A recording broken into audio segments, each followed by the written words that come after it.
Today's idiom is he shot himself in the foot by quitting his job. This means to cause oneself harm or disadvantage through one's own actions. The phrase likely originates from military history, where soldiers intentionally wounded themselves to avoid combat. It now describes any self-inflicted problem or act of self-sabotage. Let's consider these examples. She shot herself in the foot by criticizing her boss right before her performance review. This clearly created a disadvantage for her. Also, the company shot itself in the foot by releasing an unfinished product, damaging its reputation. Both show how one's own decisions lead to unexpected negative consequences or self-sabotage. Similar ideas are conveyed by other phrases. Cut off your nose to spite your face suggests harming oneself out of stubbornness. Dig your own grave implies actions leading to a serious downfall. This idiom covers any self-inflicted disadvantage.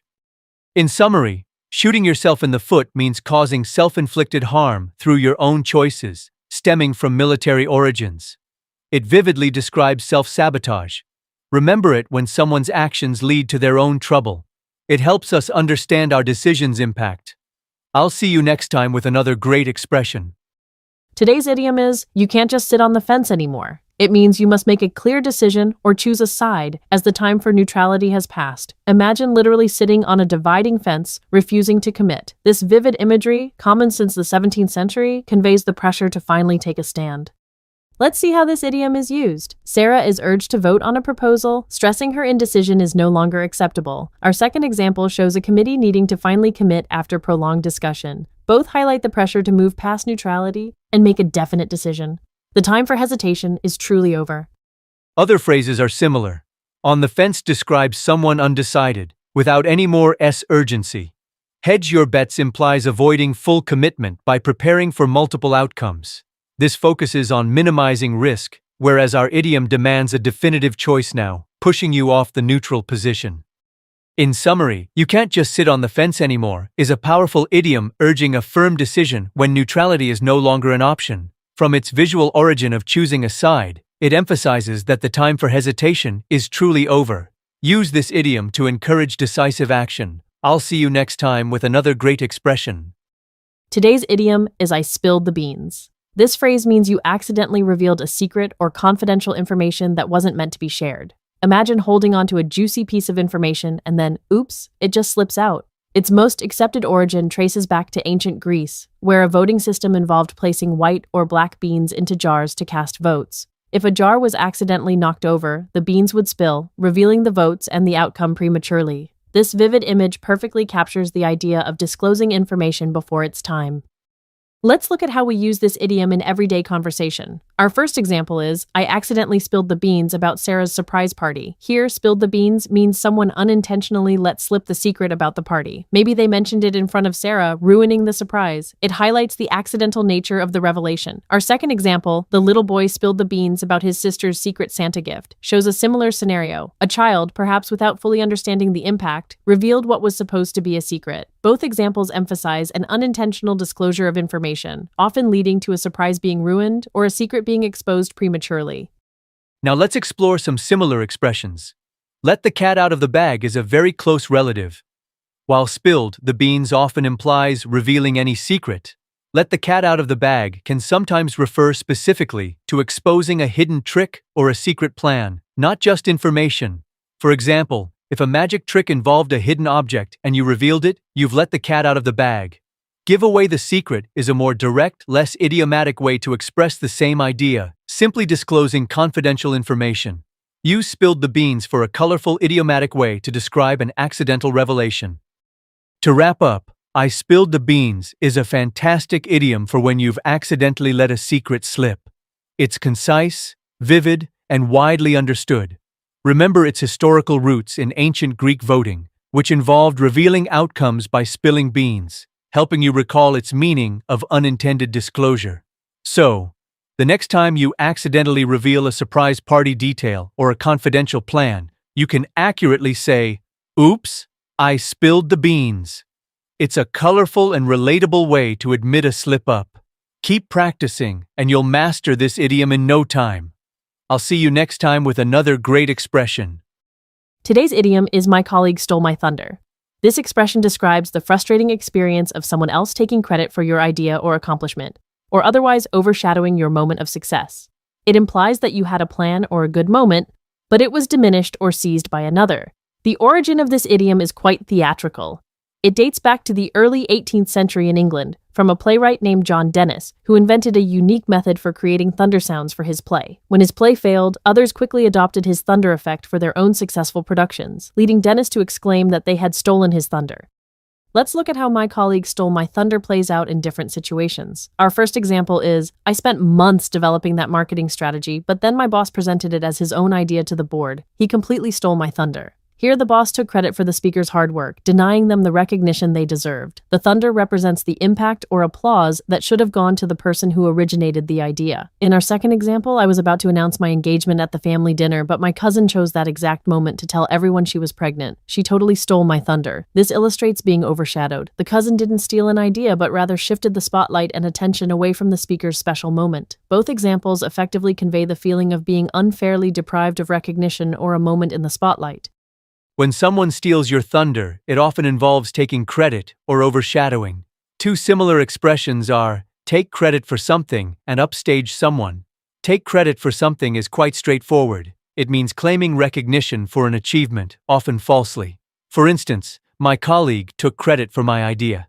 Upstage, someone is more about diverting attention. In theater, an actor might literally move upstage to force another actor to turn their back to the audience. Figuratively, it means to draw attention away from someone else, often to make yourself more prominent, like the new singer upstaged the lead vocalist. While Steal My Thunder can encompass both, it carries the specific nuance of having your moment or idea diminished by another's action. To recap, My Colleague Stole My Thunder means someone unfairly took credit for your efforts or overshadowed your special moment, originating from an 18th century playwright's frustration over his unique thunder sound effect being copied. This idiom beautifully captures the feeling of being upstaged, or having your achievements unfairly appropriated. It's a powerful way to express your disappointment when someone else reaps the praise for your hard work, or hogs the limelight during what should have been your time to shine. So, next time someone tries to claim your success, you'll know just the right idiom to describe it. I'll see you next time with another great expression. Today's idiom is I would take his story with a grain of salt. This phrase means you should listen to someone's account with a degree of skepticism, not believing everything fully. It suggests that what you're hearing might be exaggerated, incomplete, or even untrue. The origin traces back to ancient Rome, specifically Pliny the Elder in the 1st century AD. He mentioned adding a grain of salt to an antidote, implying it made the potion more palatable or effective. Over time, this idea of making something easier to swallow evolved into accepting information with caution. Let's look at how we use this idiom in everyday conversation. Imagine your friend, who often exaggerates, tells you an incredible tale. She tends to embellish her travel tales, so I would take her story about seeing a unicorn with a grain of salt. Here, you're expressing your doubt about the unicorn sighting because you know her tendency to make things sound more exciting. In another scenario, perhaps a public figure makes big statements. You might say, the politician made some bold claims about the economy, but I'd take his promises with a grain of salt until I see concrete evidence. This shows you're being critical and waiting for verification before fully accepting his words. Both examples perfectly illustrate the need for a healthy dose of skepticism. When you want to convey a similar idea, you can use other useful expressions. For instance, don't take it at face value is quite similar, meaning not to believe something simply because it appears true. This encourages deeper scrutiny. Another alternative is simply to say, be skeptical. This suggests maintaining a questioning attitude about the truthfulness of what is presented. While with a grain of salt often implies a personal judgment about the source, these alternatives offer slightly different nuances, emphasizing caution in various contexts. In summary, I would take his story with a grain of salt is a wonderfully vivid idiom for expressing caution. It means to listen or read with a healthy dose of skepticism, not fully trusting the information due to potential exaggeration or inaccuracy. Rooted in ancient Roman practices, it reminds us to mentally add that grain of salt to make claims easier to swallow without believing them entirely. So, next time someone tells you something unbelievable, you know exactly how to approach it with a discerning ear. I'll see you next time with another great expression. Today's idiom is, now the ball is in your court. This phrase is used when it's someone's turn to make a decision or take action. Imagine a game of tennis where the ball has just landed on your side of the net. It's up to you to hit it back. Its origin traces back to early 20th century net sports like tennis, where the literal placement of the ball in a player's court signified their immediate responsibility to play. This simple yet powerful image perfectly conveys the shift of responsibility. Let's explore how this idiom plays out in different scenarios. For our first example, imagine a business meeting. Ivy presented all the data. Now the ball is in your court to decide on the budget. Here the speaker has completed their part, providing information, and the decision-making responsibility has clearly shifted to the listener. The ball represents the decision, and the court is the listener's area of responsibility. For our second example, consider a negotiation. We've made our offer for the house. Now the ball is in their court to accept or negotiate. In this context, one party has made a move, and the next action, whether it's acceptance or a counteroffer, is entirely up to the other party. Both examples effectively illustrate the transfer of responsibility for the next move. While now the ball is in your court clearly implies a turn to act, let's look at similar expressions. It's your move is a very close alternative, also implying that the next action or decision is yours, often used in less formal contexts or games. The onus is on you, however, carries a slightly more formal and weightier tone, specifically highlighting the burden or responsibility to prove something or fulfill an obligation. So, if you want to emphasize responsibility without a heavy implication, now the ball is in your court is often the best choice for its straightforwardness. To quickly recap, now the ball is in your court effectively communicates that the next decision or action belongs to another person. Rooted in the visual of a tennis game, it's a wonderfully clear and universal way to pass on responsibility. So, whether you're handing off a project, awaiting a response, or simply signaling that someone else needs to make a choice, this idiom is perfect for making that transition explicit and understood. Keep this handy phrase in your English toolkit. I'll see you next time with another great expression. Today's idiom is working from home gives me the best. This expression means remote work provides the most advantageous conditions for an individual. It's a modern phrase reflecting personal optimization and well-being, born from flexible work arrangements in our digital era. Let's look at how this phrase is used. First, ever since I started working from home, I've had more time for my hobbies. Truly, working from home gives me the best. This highlights personal balance. Second, with fewer distractions and no commute, I can focus better. Working from home gives me the best for productivity. Both demonstrate maximum personal benefit from remote work. Similar phrases are remote work suits me best for direct compatibility, and I thrive working remotely for enhanced performance.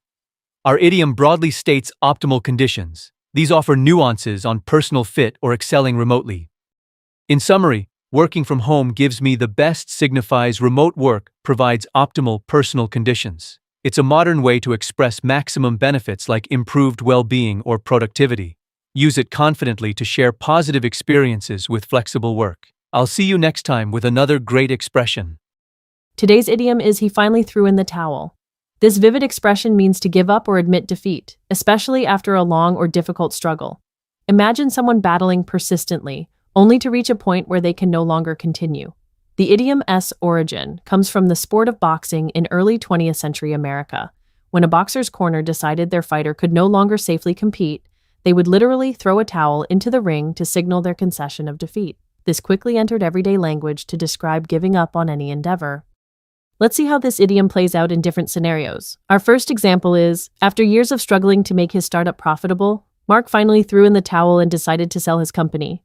Here, threw in the towel perfectly captures Mark's decision to give up on his business venture after a prolonged struggle. It conveys a sense of finality and exhaustion from his effort. In our second example, the project was proving to be too complex and costly. Management ultimately had to throw in the towel on the ambitious plan. This shows the idiom used in a corporate setting. The management recognized the futility of continuing, similar to a boxing coach ending a fight, and decided to abandon the plan. Both examples illustrate the idiom's meaning of admitting defeat or giving up after facing significant challenges.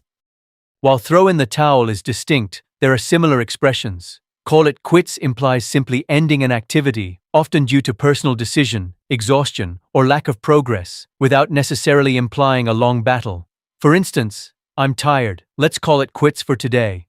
Raise the white flag, on the other hand, is a strong visual metaphor, often used in more serious contexts like conflict or negotiations, explicitly signaling surrender. Throw in the towel fits well when there's an ongoing effort that finally ends in concession. To recap, he finally threw in the towel means to admit defeat or give up after a strenuous effort, much like a boxing corner conceding a match. It's a powerful way to describe ending a struggle when continued effort becomes futile. Remember its origins in the boxing ring, when trainers physically tossed a towel to signal surrender. Next time you encounter a situation where someone gives up after a long fight, whether in business, a personal challenge, or a game, you now have the perfect idiom to describe it. I'll see you next time with another great expression. Today's idiom is I'm feeling a bit under the weather today. It means you are feeling slightly unwell or sick. From the 18th century nautical language, sailors under the ship's bow in bad weather often felt seasick, leading to this expression for general poor health. Let's see it in action. I can't come to work today. I'm feeling a bit under the weather. This politely informs your boss you're unwell. After that long flight, I'm feeling a bit under the weather. This describes tiredness or jet lag, showing its versatility for various mild sickness contexts. Similar expressions are, I'm feeling a bit poorly, or I'm not feeling myself today. Poorly is British English for mild illness. Not feeling myself means you're not in your usual healthy state. These offer alternatives, but under the weather is widely preferred for its common, polite usage. In summary, I'm feeling a bit under the weather today means feeling slightly unwell or sick. Rooted in nautical history, it's a polite and widely understood way to describe mild illness. When you're not quite yourself, this idiom is perfect to use. Keep practicing. I'll see you next time with another great expression. Today's idiom is our travel plans are still up in the air. This means plans are undecided or uncertain. It evokes something literally up in the air without a definite landing. From the early 20th century, it conveys a lack of firm decision, like an object suspended, awaiting resolution. Let's use it in context. First, the project's budget is still up in the air, so we can't start hiring yet. This means financial decisions are pending. Second, with all the changing regulations, the new company policy remains up in the air. Here, the policy isn't set. Both highlight matters awaiting resolution, causing uncertainty. Alternatives include undecided and in limbo. Undecided is direct, but up in the air offers more vivid suspension. In limbo suggests a prolonged, perhaps forgotten, unresolved state with a negative connotation. Use up in the air for general, temporary uncertainty. To recap, up in the air means something is undecided or uncertain. It paints a picture of something lacking a firm decision, like an object floating. Use it when conveying plans or situations are not yet finalized and can still change. It's a common idiom. I'll see you next time with another great expression.